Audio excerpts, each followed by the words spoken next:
महाराष्ट्र सरकार द्वारा 12 जून 2026 को जारी किए गए नए सूचना का अधिकार नियमों में आवेदक के लिए सूचना मांगने का उद्देश्य बताना अनिवार्य किया गया था, लेकिन महज एक सप्ताह के भीतर 19 जून 2026 को सरकार ने यह प्रावधान वापस ले लिया। इस पर सूचना अधिकार कार्यकर्ता अनिल गलगली ने गंभीर सवाल उठाए हैं। यदि सूचना मांगने का उद्देश्य बताने की शर्त सही और वैध थी तो उसे एक सप्ताह में वापस क्यों लिया गया, और यदि वह गलत थी तो उसे मूल नियमों में शामिल ही क्यों किया गया। सूचना का अधिकार अधिनियम 2005 के मूल सिद्धांतों के अनुसार नागरिक को सूचना मांगने के लिए कारण बताने की आवश्यकता नहीं है। ऐसे में सरकार का यह यू टर्न दर्शाता है कि नए नियम पर्याप्त कानूनी और लोकतांत्रिक विचार विमर्श के बिना तैयार किए गए थे। अनिल गलगली ने यह भी कहा है कि नए बदलावों को विधानसभा के पटल पर प्रस्तुत किए बिना सामान्य प्रशासन विभाग द्वारा निर्णय जारी किया गया है,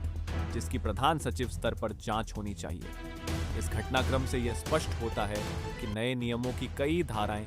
जल्दबाजी में तथा सूचना का अधिकार अधिनियम 2005 की मूल भावना के विपरीत तैयार की गई हैं। अब नागरिकता प्रमाण, अपील शुल्क, वकीलों पर प्रतिबंध तथा 150 शब्दों की सीमा जैसी अन्य विवादित शर्तों पर भी पुनर्विचार किया जाना चाहिए।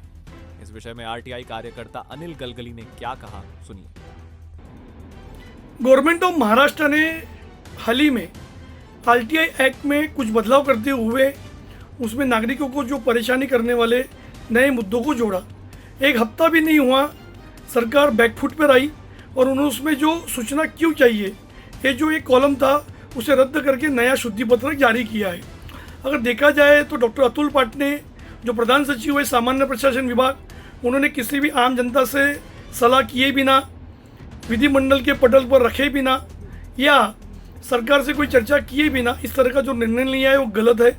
हमारी सरकार से ये भी मांग है, क्योंकि हमने मुख्यमंत्री जी को इसके पहले ही चिट्ठी लिखी है कि 150 शब्दों वाली जो अनिवार्यता हो, किसी भी वकील की आपको मदद लेनी नहीं चाहिए, उस पर जो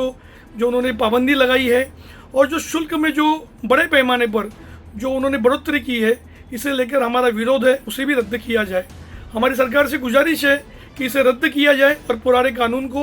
इम्प्लीमेंट किया जाए। जैसे कि डीओपीटी है, मुंबई महानगर पालिका ने भी टेक्निकल कमेटी बनाई थी, उसी तर्ज पर गवर्नमेंट ऑफ महाराष्ट्र इस तरह की कमेटी बनाती है तो निश्चित तौर पर आने वाले दिनों में सूचना के अधिकार में जो कुछ बदलाव करने हैं, कुछ नए नियम लाने हैं, उसमें लोगों से सलाह करके अगर आप उसको इम्प्लीमेंट करते हो तो निश्चित तौर पर जनता भी उसका स्वागत करेगी और सरकार की जो पारदर्शिता और डिजिटल इंडिया की जो मुहिम है उसे भी कहीं ना कहीं तो मदद होगी।